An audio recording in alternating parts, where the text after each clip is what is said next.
ഇനി ഒരാളെ കൂടെ ഞാൻ ഇങ്ങോട്ടേക്ക് ക്ഷണിക്കുകയാണ്. ഒരുപക്ഷെ നിങ്ങൾക്കെല്ലാം വളരെ ബാല്യം തൊട്ടേ പരിചയമുള്ള ഒരാളാണ്. ഇപ്പോൾ അഭിനേതാവാണ്. നിരവധി പ്രോഗ്രാമുകളിൽ വന്ന് അദ്ദേഹത്തിൻ്റെ പ്രകടനങ്ങൾ കൊണ്ട് നമ്മളെ അത്ഭുതപ്പെടുത്തിയിട്ടുള്ള ഒരു കലാകാരനാണ്. നമ്മുടെ പ്രിയപ്പെട്ട സൈനുക്കയുടെ മകനാണ് സിനിൽ സൈനുദ്ദീൻ.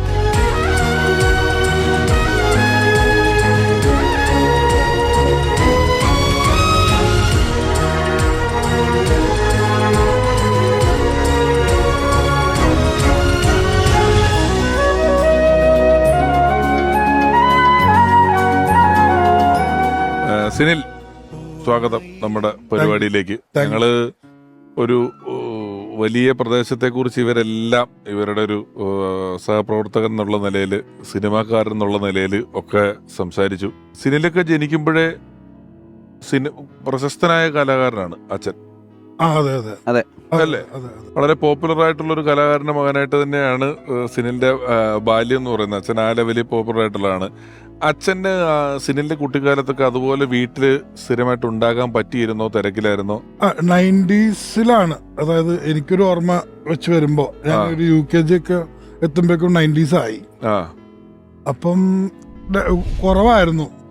എനിക്ക് ആദ്യം ഓർമ്മയുള്ളത്, ഒരു ദിവസം ഉറക്കത്തിൽ നിന്ന് എഴുന്നേറ്റ് നോക്കുമ്പോ അടുക്കളയില് തടിയുള്ളൊരു മനുഷ്യൻ ഇങ്ങനെ മമ്മിയായിട്ട് സംസാരിച്ചോണ്ടിരിക്കുകയാണ്.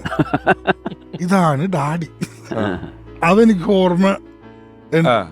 പിന്നെ കാണുന്നത് ഈ പറഞ്ഞ പോലെ ഉണ്ടാവും, പക്ഷെ എന്നാലും കുറവായിരിക്കും. സിനില് എത്രയിൽ പഠിക്കുമ്പോഴാണ്? ഞാൻ 7ാം ക്ലാസ്സിൽ പഠിക്കും. 7 പഠിക്കുമ്പോഴാണ് അച്ഛൻ്റെ വിയോഗം ഉണ്ടാകുന്നത് അല്ലെ? അതിന് മുമ്പ് അച്ഛൻ്റെ കാസറ്റുകൾ ഇപ്പോൾ 7 എന്ന് പറയുമ്പോൾ ഓർമ്മകളൊക്കെ ഉണ്ട്. കാസറ്റുകൾ കേൾക്കലും കാണലും ഒക്കെ ഉണ്ടല്ലോ ഇഷ്ടം പോലെ. ഉണ്ട്.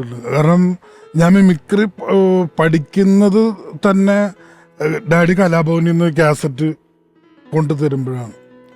അബിക്കാടൻ അപ്പൊ അടുത്ത ആൾക്കാര് ബാച്ച് വന്നെത്തി. അപ്പൊ ഈ മിമിക്രി ഒക്കെ കണ്ടിട്ടാണ് ഈ സെയിം സാധനം. പിന്നെ കുറച്ചുകൂടെ വളർന്നപ്പോഴേക്കും നസീർക്കൊക്കെ വന്നു തുടങ്ങി.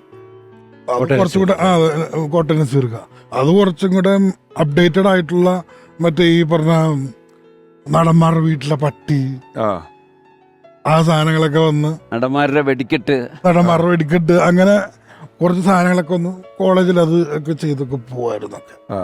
അല്ല, കോളേജിൽ പഠിക്കുന്ന കാലത്തും ഒക്കെ സിനിലിനെ സംബന്ധിച്ചിടത്തോളം ഈ അച്ഛന്റെ പേര് എപ്പോഴും സിനിലിന്റെ കൂട്ടത്തില് പറയുമായിരുന്നില്ലേ ആളുകളെല്ലാം എപ്പോഴും?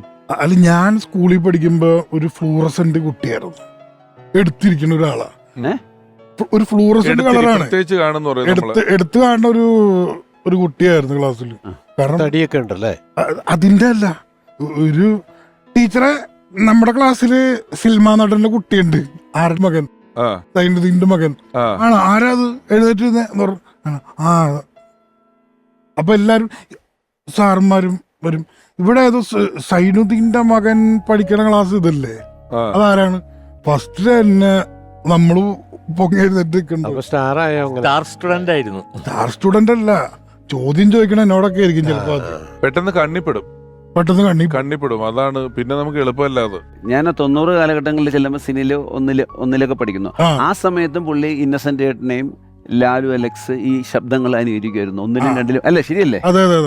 അതുപോലെ തന്നെ ആ സമയത്ത് ദൂരദർശന്റെ പ്രോഗ്രാം ആയിട്ട് ഞങ്ങൾ പോകുമായിരുന്നല്ലോ, സൈനുദ്ദീനും ഒക്കെ ആയിട്ട് ഞങ്ങൾ പോകുന്ന സമയത്ത് സ്കിറ്റില് ഇവർ രണ്ടുപേരെയും അഭിനയിപ്പിച്ചു.